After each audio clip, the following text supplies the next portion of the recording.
Welcome to our virtual book launch of Doug Holladay's terrific book, Rethinking Success. We understand 534 people have registered for this virtual book launch from all around the world. If you could take a moment and go to the chat box and just type in where you're from. We'd love to get a sense of who's out there and who's participating in this. Obviously, the normal way you launch a book is you do a book tour, but we're not living in normal times, and so we've decided to do a virtual book launch.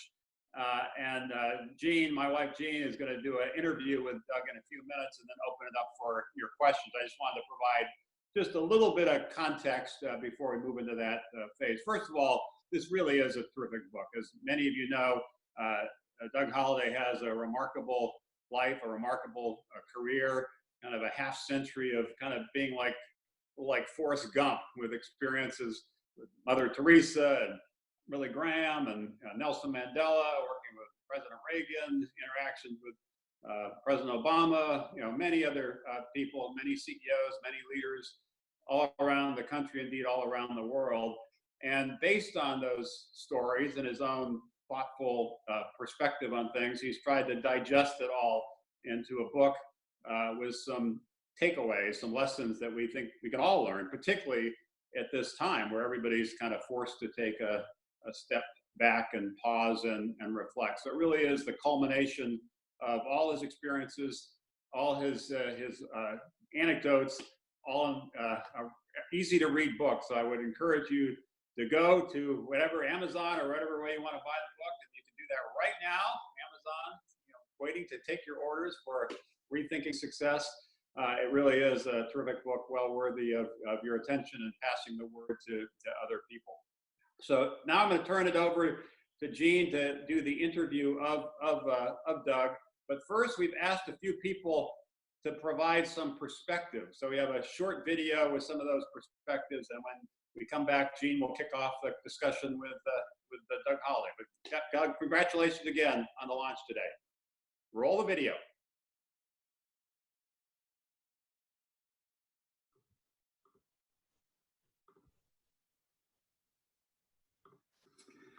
Hello, Doug.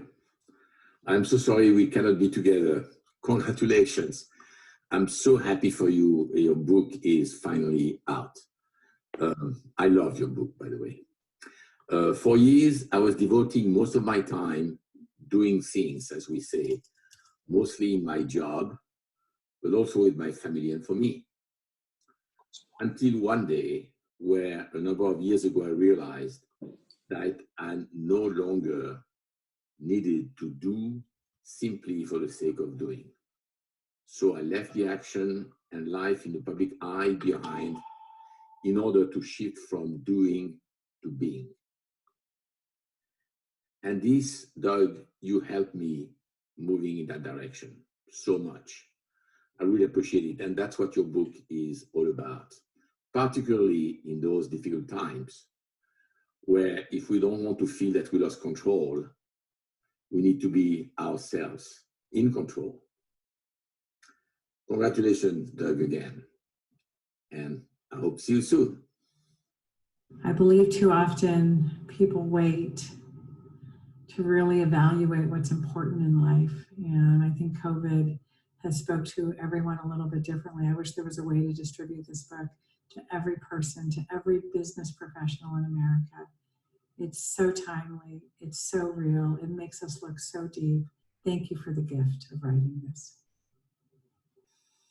Doug, we're so proud of what you've done, not simply by creating this wonderful new book, but also by the way you live your life. We've never had a time when we needed so much the kind of encouragement that you provide for people to find depth of meaning in their lives. We send you a lot of love and a big congratulations. I'm excited about Doug Holladay's new book, Rethinking Success. On every page, there is wit and wisdom and humanity that will enhance and improve your life.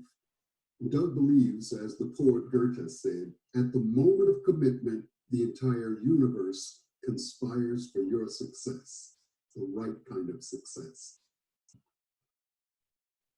Congratulations, Doug, on your virtual book launch. I wish I was there. I wanted to let you know the How to Succeed Without Losing Your Soul was something I learned a lot about in your class.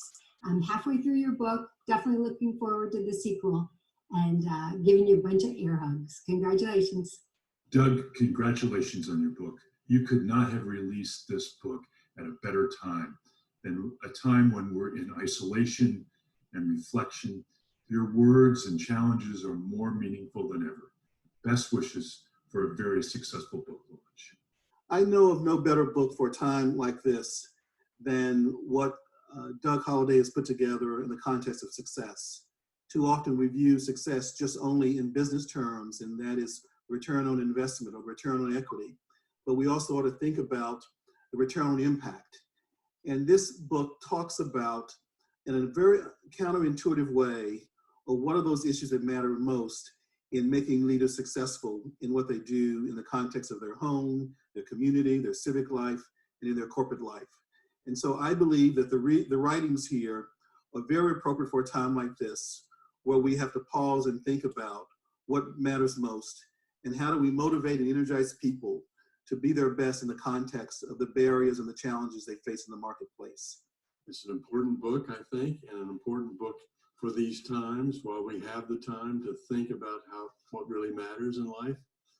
So I commend it to you. I commend it to all of our friends that might be watching this. You've given your life, basically, it's your life's work to focus on what really matters and to help people, leaders, your MBA student class, others. You've basically given your life to helping others, and I'm proud of you for it, and I'm proud of you for this book. I thank Steve and Jean for this launch party, and I hope it soars to the top of the bestseller list. Well done.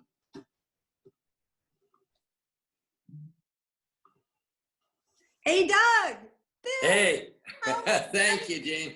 Congratulations, my friend. As any author knows, the day your first book gets published is an unforgettable one. And I think the 500 plus people joining us today really want you to remember that they were here for you. These are the virtual pats on the back and hugs and all the things you'd normally be receiving on your publishing day. So thank you, Jane. You're the best at celebrating big occasions, and I thank you so much. Well, you know, Doug, I do want to talk a little bit about your background that I think uniquely qualifies you. You heard some people in the video talk about it. You heard Steve talk about it as well, but I want to go a little bit personal before we get started. We've been friends for over 20 years, and you know, I feel like the story that first brought us together is emblematic of who you are.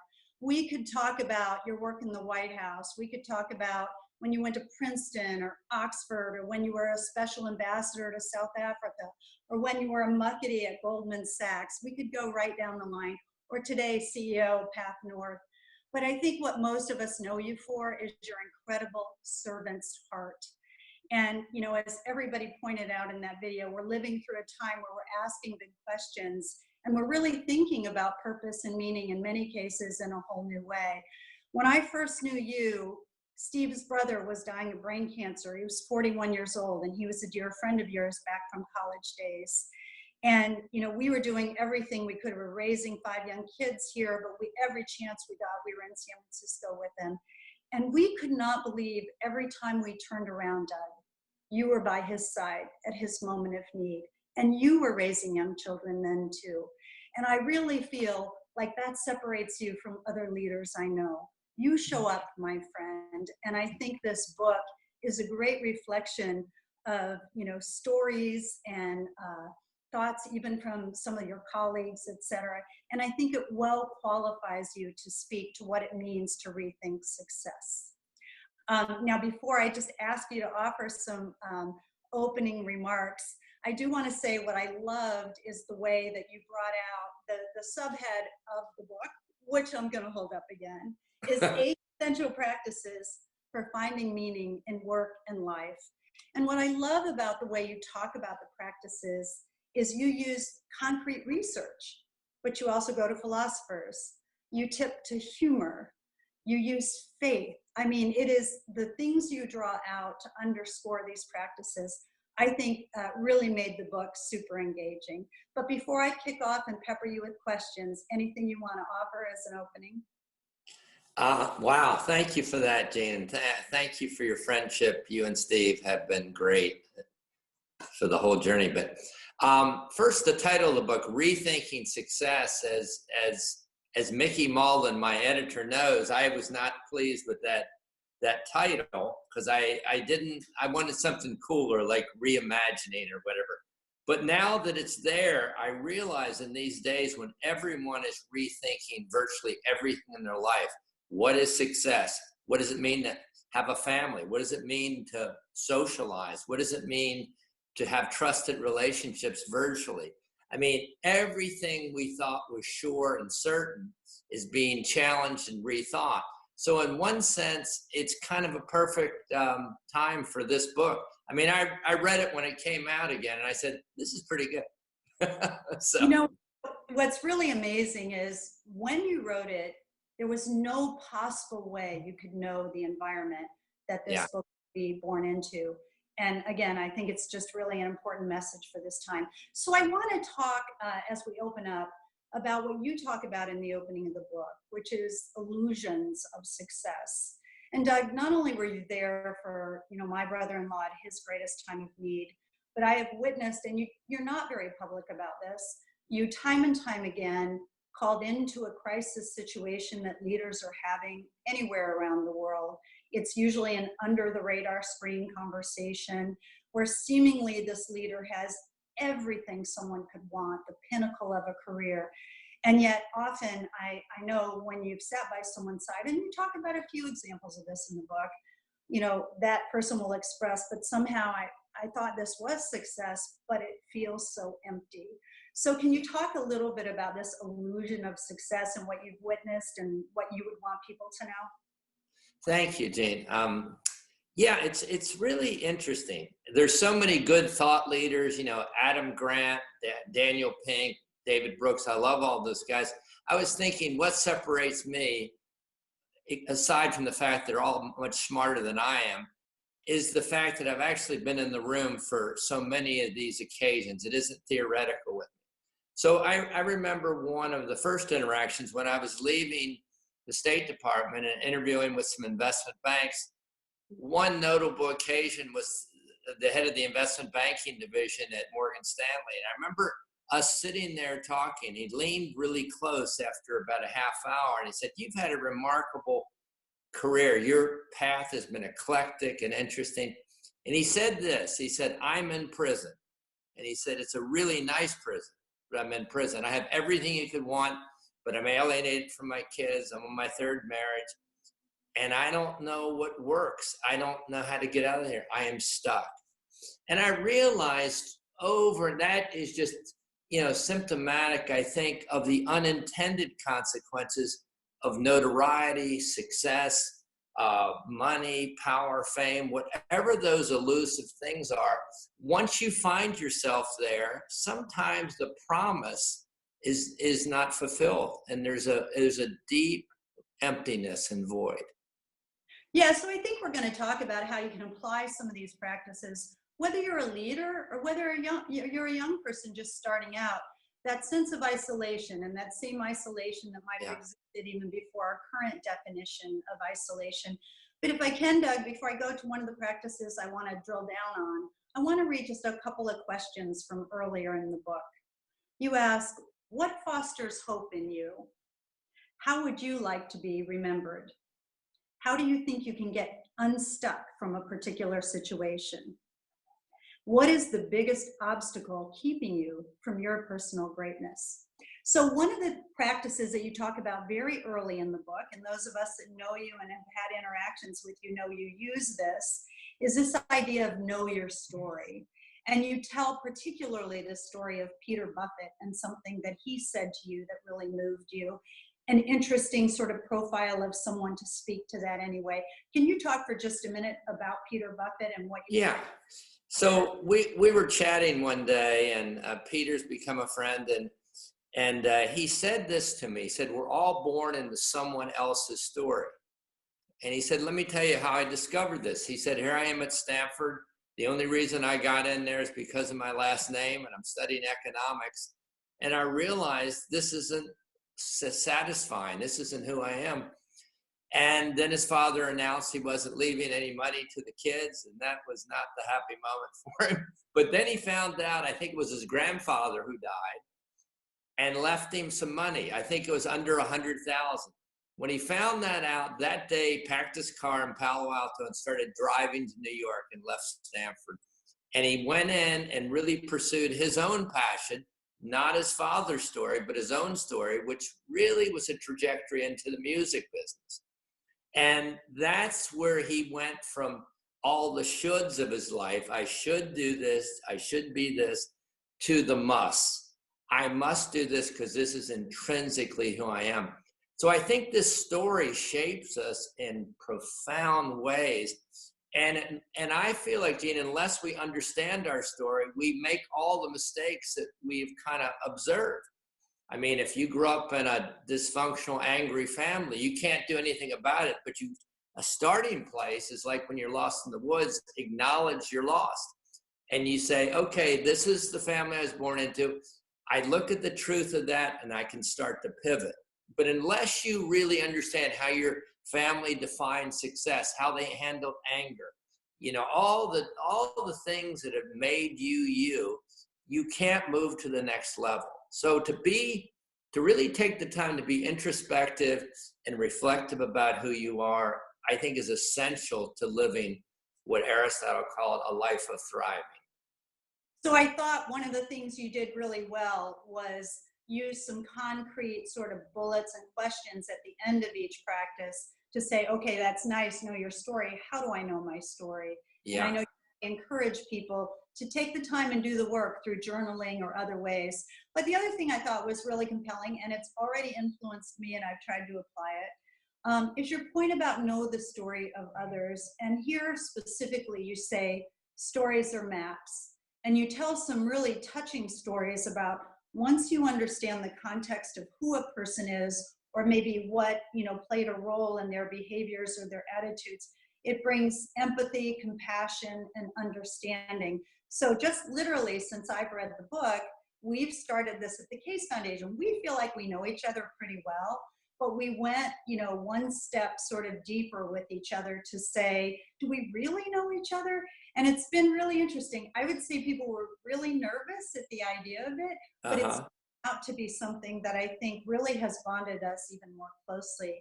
But talk a little bit about your observation of when you know the stories of those you work with, of those you work for, or even friends maybe that are a little more never stop to say, do I really know this person? Yeah, I remember a really powerful story that an experience in my life that really brought this home to me. There was a family I knew really well, have traveled all over the world with them. They have, you know, their kids are champion athletes and really gifted. And I really enjoyed them. But the father and I were oil and water. I mean, I'm kind of a free spirit. He was like really locked down. Everything had to be precise. And then one day we were someplace and I walked in to a dining room at this hotel, and he was the only one there. And I said, oh my gosh, I've got to sit with this man. And he doesn't want to be with me. I don't want to be with him. But I sit down there and I ask him if he would tell me a story. And he tells me something that just changed my whole view of him. He said, my whole life, I knew something was wrong in my story. And I couldn't figure it out. And then I realized that not till my late 30s, that my father actually had two families in the same small town where he grew up. In other words, his father had two wives and two children, and this was the story he was brought into. So I said to him, so how did that affect you? And he looked at me and he said, all I've wanted is no ambiguity. I want black and white clarity about everything. So I went from judgment to compassion. I realized, of course, he'd want that because he always felt the anxiety of knowing something was wrong, but he couldn't put his finger on it. So I think when you understand these stories, everything pivots. So I say to my MBA students, you know, get to know the story of that boss that's always raging and out of control and all, because I have a feeling somewhere in their story, They're the fingerprints of a parent that said, you're not enough. You can't make mistakes. You can't do these things. So it'll help you in every sphere of life to understand that so many of these drivers are on our unconscious level. And we've replicated what we've seen. This one eminent psychiatrist at Johns Hopkins, I was reading his book recently, he says, all the things you parents have tried to do with your kids, none of them mattered. That was his finding at the end of his life. He said, the only thing that matters is how you lived. So what we see modeled is the transformative thing that changes. Whatever we see, we replicate. And that's terrifying, but also wonderful, because there is a way to pivot if we will do the work. Yeah, we've talked already about the loneliness of this time, and you talk quite a bit, almost about this scourge of loneliness that has overtaken our nation. And even before COVID, it was an underreported kind of dynamic every day in society, where people are living alone more than ever before, don't have real connections. But the practice is maintain genuine relationships. And you talked about a Harvard study that revealed that at the end of life, people had interesting things to say about what really mattered. And I wondered if you wanted to reflect a little on that. Yeah. I mean, to start with, there's something at UCLA, which I found stunning. It's called the Loneliness Index, where they actually chart these things. They've found this last year, 1 out of 2 Americans self-report that they're lonely. But this study that you're talking about is the Grant study. It's the longest longitudinal study that's ever taken place. I think it started in 1938 with Harvard men. Only men were at Harvard at that point. And they tracked these men, and they kept adding others to the study about what is the good life? What is a meaningful life? And not surprising, they found that with most people, happiness and fulfillment did not correlate to money or success, but it correlated with whether you had rich relationships of trust. And it's so amazing that would be the finding. But it's interesting, Vivek Murthy, the Surgeon General under the last administration, he identified not smoking, not obesity, but loneliness as the biggest health crisis in America. And so this loneliness thing even gets more dramatic when you get to leaders. I looked at a study, Inc. magazine did a study of 3,000 CEOs. Of the 3,000, over half self-reported that they were lonely. Of that half, 67% said they were making bad decisions because they had no one in their circle they could trust. So this is, if this was diabetes or heart attacks, we would all be running, our hair would be on fire. But it's under the radar. We don't know how to talk about it. We don't know how to relate to it. And particularly for men, and I say this to my class all the time, they have a unique problem in this area because they don't have a language of the heart. They don't know how to talk about many times the most important things. So we have to really work harder on this. Yeah, and one little thing I loved, and I'm going to give you an assignment, is you talked about loathing the word networking. Yeah. And share that, because there is something about that idea of networking that I'm going in to get something from you, maybe you'll get something from me, business cards. So Doug, your assignment is to find a new word for what we're talking about. I know. For recognition, because particularly young people, as they are climbing the ladder, and you and I both work with a number of university students. You teach at Georgetown. I pop into MBA classes and guest teach myself or others routinely. But I think that whole idea of really looking, and I think this next generation has taught us that they want authentic relationships. Yeah. And so it's really interesting that it's one of the practices you've really underscored.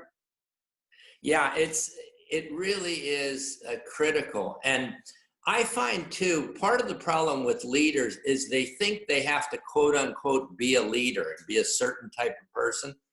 And I think people don't want you to be perfect. They want you to be authentic. Absolutely. And it's so much easier to be yourself. Everyone else is taken. So if you just learn how to just be more who you are, I think people are really drawn to that naturalness and that ability to really connect. I remember my class 2 years ago, I'll never forget this. I told you this once, Gene, and I have the story in the book. But I said to my class, I said, the point of identity with everybody in this class is not how smart you are, or how accomplished, but your weakness. We're all broken in certain ways. This is the first 5 minutes of class. This young man on the front row, Clark, says, Professor, I've been trying to get in this class, so I'm all in. I want to say something. He said, I've had a debilitating stutter my whole life, which made me live in the shadows, but I was very strong academically. I never had friends, went to an Ivy League school my sophomore year. I decided, he's telling us this, I'm going to take my life. But before I do that, I'm going to try to have conversations about who I really am with some people. And because it doesn't matter. If they laugh at me, I'm gone anyway that evening.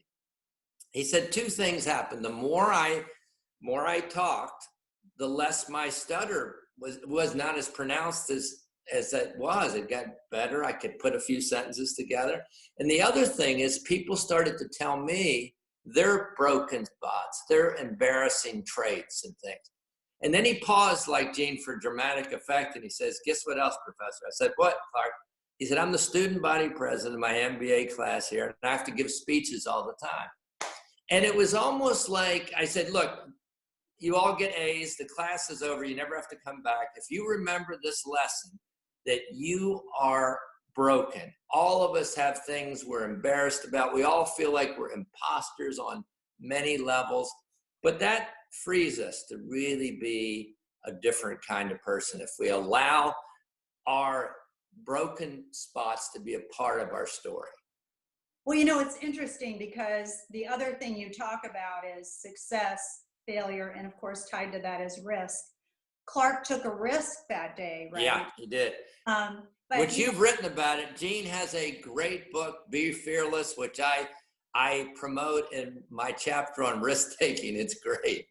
Well, there is a lot of commonality between our social science that we did at the Case Foundation that came out with those 5 principles that are very similar to many of the practices that you speak of. Yeah.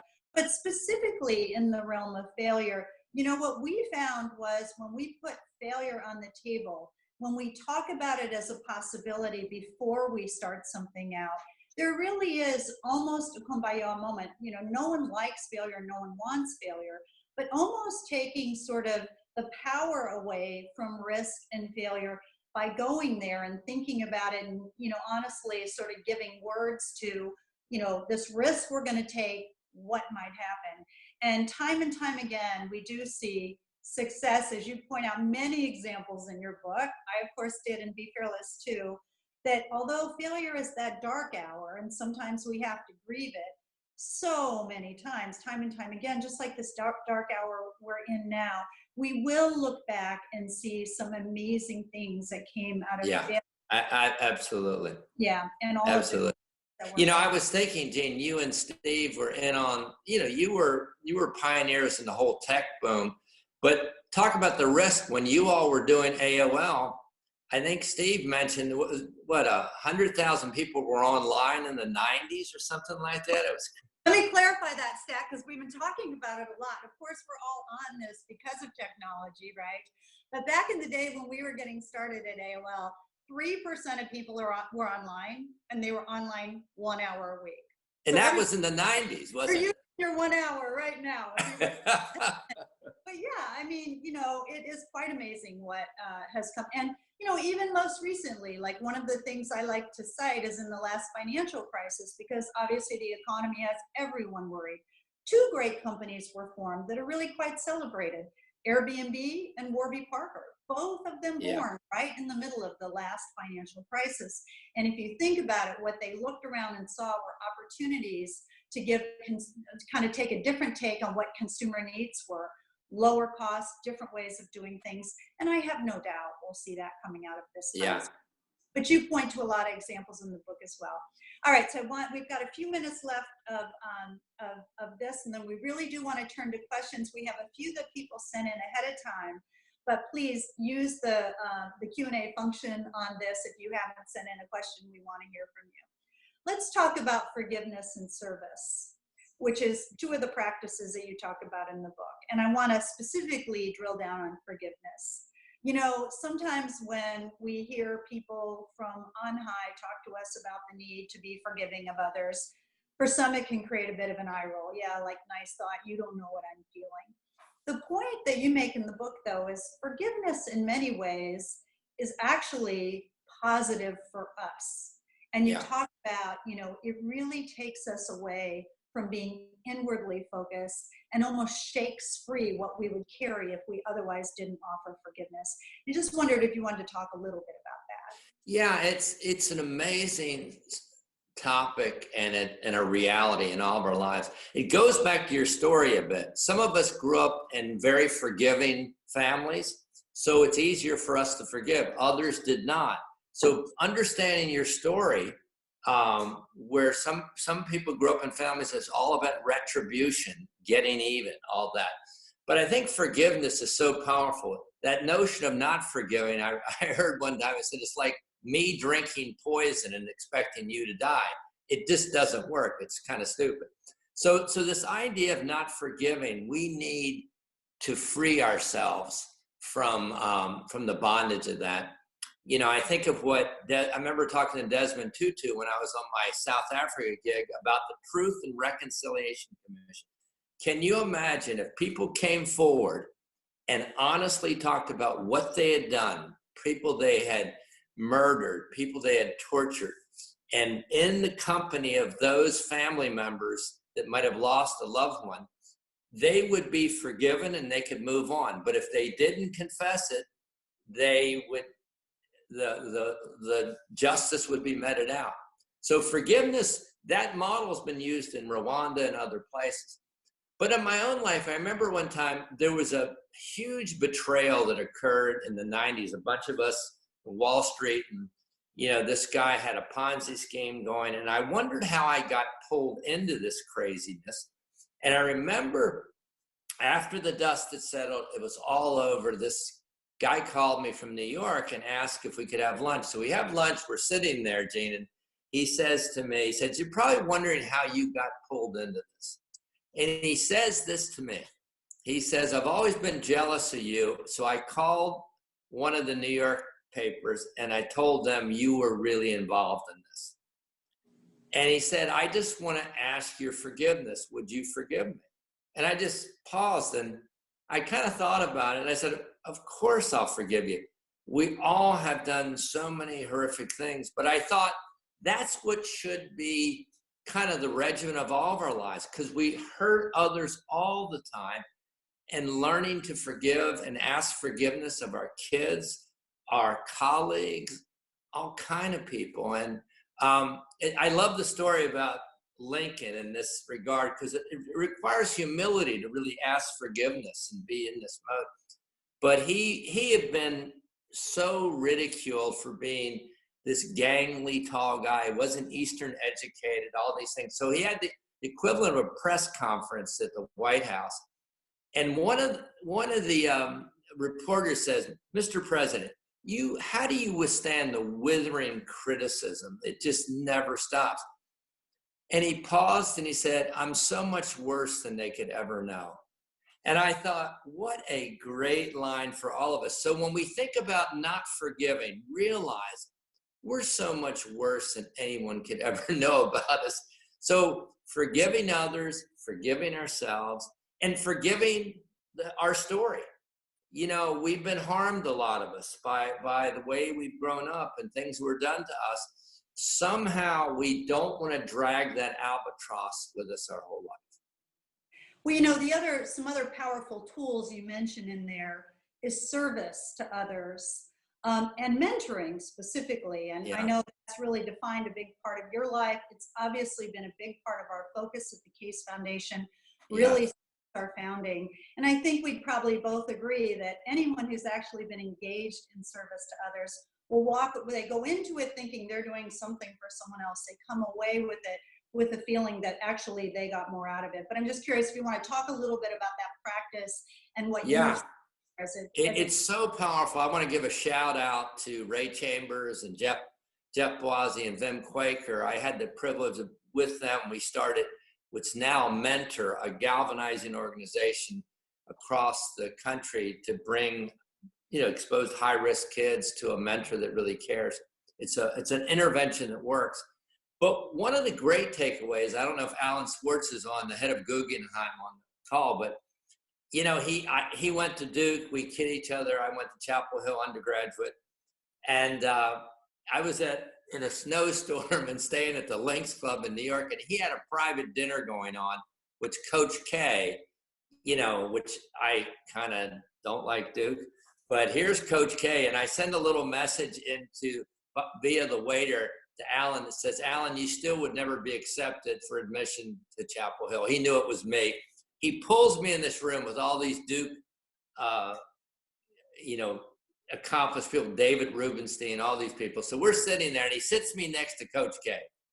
And Coach K looks over at me and says, Doug, I know you went to North Carolina, so I want to tell you about my interaction with Michael Jordan.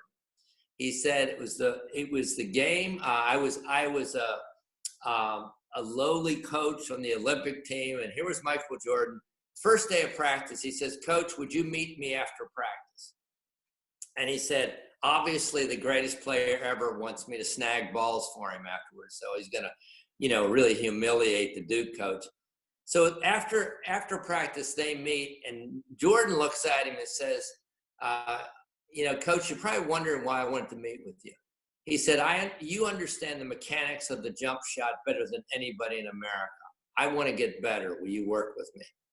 And I started thinking, this thing of mentoring, the best want to really keep growing. And the way you grow is to have people in your life that bring perspective and competencies and a truthful tongue to our life so that we get better, so we have a better jump shot as we go along. So this mentoring thing is critical. You and I have talked about this, Jane. One of the worries I have today with the way people hop around in jobs, they used to have people that really invested in their life long term. You've had mentors like that congressman that you worked for and others, and I certainly have. And I worry that so many people don't have that because of the way we work, because that used to be a natural place where people would invest in you long term. Yeah, well, let's just put a big shout out, because if you're really looking to find meaning in work and life, I can't think of a better way than mentoring. And I would say it's a two-way street. No matter where you are in life, and I'm sure, Doug, you would agree with this, there's someone that you can bring along with you, that you can put out to try to be a mentor to. And more importantly, I think you're never too old to have a mentor. I mean, if you don't have someone in your life right now that's lifting you up, that's calling you to a higher place, it's never too late. I have mentors right now, and I really feel the difference after I spend time with them in terms of motivating me around purpose and other things. All right, so we've got like 3 minutes left, so this has to be fast of our combo, and then we're going to go to questions. You talk about living an integrated life and leaving a legacy. Those are two practices that you talk about differently, but we're going to merge them together in the interest of time. As I said before, the next generation has taught us so much. And one thing they've really pointed out to us is this idea of an integrated life, that we can't be one person when we're at work during the day and then go home and be something totally different. That those silos just have to come down, silos between sectors, silos between people, etc. But spend a minute or two on live an integrated life and leave a legacy. Yeah, so the integrated life, that idea is really powerful, because to be the same person all the time, what a freeing idea instead of compartmentalizing our life. When we compartmentalize, I think the problem with that is at some point it doesn't work. You see particularly what happens. It's funny, there's all this research that was done about when men typically take their life in America. And it's like a trick question. I'll ask CEOs this. And they say it's 17, it's 22, all that. The answer is 63. And part of that is so many, particularly leaders, define themselves by the job, and they don't live this integrated life. So when that job is over or that company's sold, they're terrified because they haven't invested in becoming a holistic person. So this really makes sense. There's so many, and this feeds into the loneliness thing. So I think we need friends. We need to think in an integrated way. And then let me just pivot to the legacy thing. I think about that, but I also think for a long time I did a great disservice to people. I talked about a guy named William Wilberforce who abolished the slave trade. He has an amazing story. At 22, he wrote in his diary when he was a member of parliament, God Almighty has said for me to do two things: the reformation of our culture and society, and get rid of the slave trade. He spent the rest of his life and died 3 weeks after Parliament passed legislation that was so far-reaching and epic in scale and changed history. That's what we all think about as our legacy. Most of us won't have a legacy like that. We've just got to show up and try to do the little things well, to love the people in our circle, to be givers, to just, and it's up to others. It's like, my friend David Brooks talks about the difference between our legacy and our eulogy. All the things that we want to project, our resume, accomplishments, they seem to matter while we're alive. When you're gone, people don't talk about that. Where your degrees are from, the positions you held, how much money. They want to know about you and what really mattered to you, how you cared for people, how you were there for them or whatever. So I think that's the legacy, but it's never too late to really refashion a legacy. I want to tell a quick story. Mark Twain woke up one day in London and he opened the Herald, the New York Herald, which he got over there, and the front page said, "Celebrated author is dead, Mark Twain." He has the famous quip. He said, the rumors of my death are highly exaggerated. Well, about the same time, another man woke up in Paris and he was reading Le Soir, the French newspaper. And the front page of that said, "The merchant of death has died." This was Alfred Nobel. And he hadn't died, but his brother in southern France had died.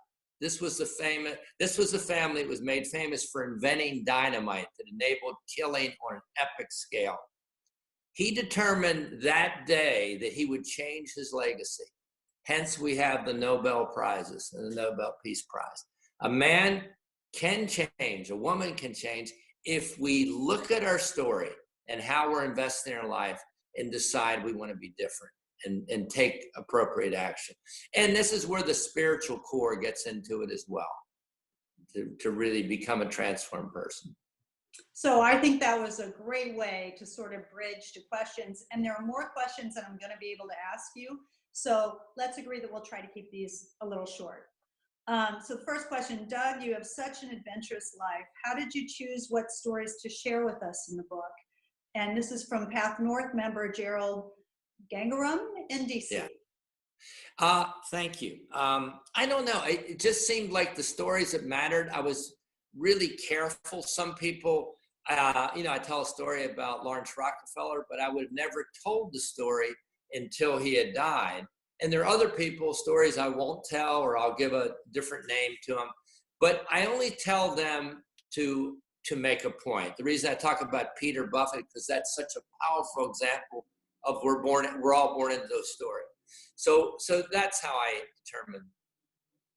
And David Ward is asking, so what do you want to complete in the next stage of your life? And he's a Path North member as well, as you well know. What do I want to complete? Yes, in the next stage of your life. Wow.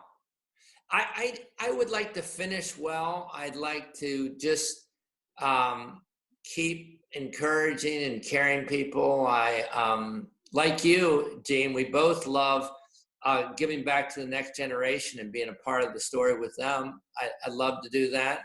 I never had a game plan for anything. I've never been qualified for anything I've ever done. So it just seems like the next thing shows up and I kind of do it.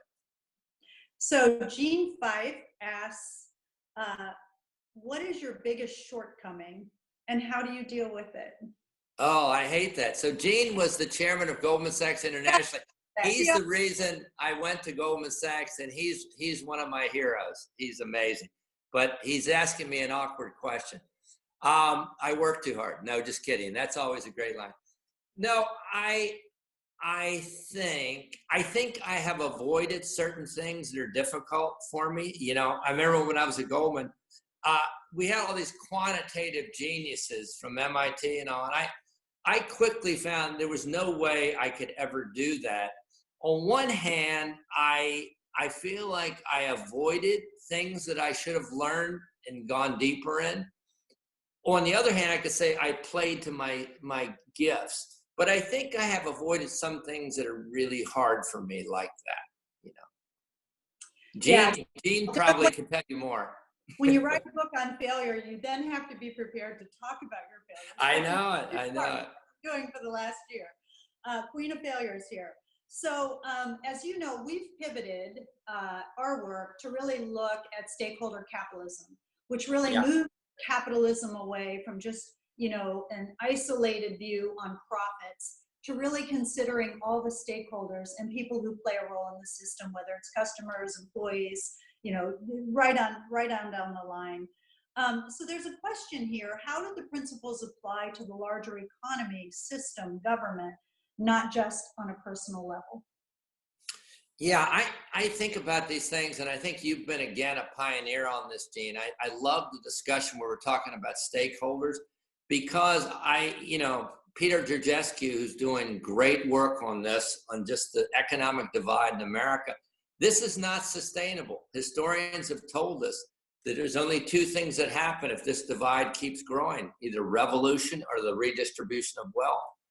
And I think it's incumbent upon capitalists to really think about how to expand the stakeholder group. And that's why I'm thrilled a lot of conversations going on.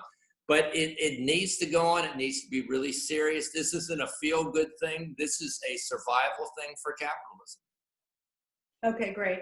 And since this is a book launch, I think this is a great question. Can you share a little about your writing process, inspiration, and personal experience that led to the book? Yeah, you know, I thought I was a great writer till I went to Oxford, and my tutor kept, you know, rejecting my essays and everything. He says, when you speak, I understand what you're saying. When you write, it's this very arcane, academic, blah, blah. And I realized that being succinct is really good. So I love writing. I actually, in Portland, staying at my sister's and her husband, they have a great place in the Arts District of Portland. I spent 8 days and I wrote like a chapter every day. This is about 2.5 years ago. Now it's changed a lot, but I kind of put everything down there. It was like Michelangelo when he would do something, yeah, as a sculptor, he said, you know, there's something of beauty within that hunk of granite. Well, I felt like I did that, and I wrote, and that became the beginning of this process. But I tell you, it's hard. Anybody that tells you it's not hard to write, it's really, as you know, it's difficult. And you get so close to these ideas that you lose perspective. That's why you have to keep getting away from it and coming back to it. Well, I would say writing really underscores your practice of, you know, needing others in our lives and not being isolated. Because as you say, you grow. And the same thing happens in life, right? We get so close to a subject that we can't pull back and see. We need friends to broaden perspective. So I absolutely. Absolutely. Okay, so our friend Glenn Appel says, please share the toughest challenge, inspiration of yours that has had a significant impact on who you are today and your successes. You know, it's funny. This is a little bit taking that, but pivoting a little bit. But I was thinking about, my editor asked me a couple years ago, why do I care about creating safe spaces for people to explore meaning? Why have you done that your whole life? And I thought about that a long time, and I realized it goes back to my own story. My father grew up in a small town in Mississippi, and his mother was very religious, went to the Methodist church all the time, and he tried to be a part of that, but he asked a lot of questions, and people weren't thrilled with that at that point in life. They just said, believe, believe. So my father tried and finally rejected it all. And I grew up basically in an atheist family. We were unchurched, no religious input. And so I realized what I've done my whole life, Gene, is I've tried to create spaces for people like my father who are earnestly seeking to know things and to discover what matters in life, to create a safe space where they could explore these topics. So my whole life from high school on, I do that. And I've always loved the seeker, the honest seeker. And it's fantastic. And so I think that's what has shaped my trajectory. I've worn all these different hats, but the real hat is whether I'm at Goldman Sachs trying to have these kind of conversations there, or at the State Department or some other place. I believe there's a human longing for this level of connection and a way to explore what matters most. But in fairness, Doug, you make it very clear in the book, you're a person of faith. You use examples throughout, but you also use philosophy and science. And I think one of the things that people really appreciate about you, and I think will really appreciate about this book, is that it really does take a 360-degree view of many of these topics that we're talking about. Okay, here's a good one that just came in. How does one come to terms with their story when family and loved ones want to define it differently? How do you find the truth? And this is from Wendy Ward. Yeah, that's a great question. I had a young man in my MBA class once who wanted a private meeting. We sat down and he said, my family are all engineers and doctors, and I'm here getting an MBA. My father won't talk to me because in my culture, the professional is what's really valued. So he said, what do I do? And I said, well, you have a choice. You can either live your father's story or your own story. Now, it might take some time before you two re-engage, but I'd rather do it on your terms than on his terms so that you live a dishonest life of what he wants you to be. So I think some of us need tools. I've gone to a place out in California that's called the Hoffman process, where it's all about story. It's wonderful, where they give you the tools to look at your story in a real deep dive and realize some of the messages you've gotten unconsciously through your life that have really shaped you and caused fears, caused you to self-destruct. So it's really good. So there are places like that. Some of us need more help than others, but everyone, I'd say, needs to create space in their life where they can reflect and really be quiet. It's like Pascal said, the fundamental problem of a person is never learning to be alone within four walls. So we're learning that, but it can be a wonderful thing if we get comfortable. And solitude's different from loneliness. Learning to be in solitude is really powerful because that really can shape us and give us an inner confidence. Yeah, and I think you make clear that the authentic person, the genuine person, knows they have work to do, right? They're not, saying this idea of, how can I make myself better? Okay, the last question comes from David Althauser, who we have some shared background with. Yay, David. What in your book is affirmed and what in your book is refuted by the COVID-19 experience? Thank you, David. I would say, there's this, we've all kind of grown up with the myth of certainty, that there's certain things that are unshakable in our life. I think part of why I kind of fell into this title, Rethinking, is we are rethinking everything. Everything we thought was true and right and stable, it's coming undone. And we've got to really go back to what really matters. This is where me as a person of faith, I say there are only a few things that are permanent. In the New Testament, it says, Hebrews 13, it says, Jesus Christ is the same yesterday, today, and forever. I think we have to go back to discovering what are those unshakable pieces of our foundation. And we're finding it's not our IRA. It's not going to the country club. It's not all the things that were a part of our rhythm. If we allow this, Jane, I feel like it could reset so much in our life for the better. Well, Doug, we're going to close out, but I'm asking someone to come into the screen with me here. I am back. Oh, no. And I do just want to offer one more comment, and then I'm going to ask Steve to close this out. You know, I do think your point that you just made, it's a time of real examination in our lives. And I think your book is a great way forward. I think that, you know, the life you've lived has been one of asking the big questions. And I would say for anyone out there, you know, if any of this has resonated with you, we can't really encourage you strongly enough. But Doug, before I turn it over to Steve, if you can just say, people want to get started beyond ordering your book, which we've put up the link, and we'll send you the link to the Amazon order after. How do they get started? Can you talk a little bit about maybe? Yeah, I would say a couple very specific things. I think with us, we need to start in small ways. Start with a gratitude list. Every day, write down one or two things for which you're grateful. Write them down. Create space every day. Get comfortable with being alone, you know, for 2 minutes a day. Read something inspirational. Go out in nature. That does something great to your brain. The ingredients of that stew of meaning are knowable. That's what's incredible. If you do these things, your life gets better. But if you just curse the darkness all the time, you know, you become what you think about. What we think about all day shapes who we are. So I'd say start in little practices and then build up. Start reaching out to one or two people that have been friends and go deeper with them. Start to reveal more of who you are.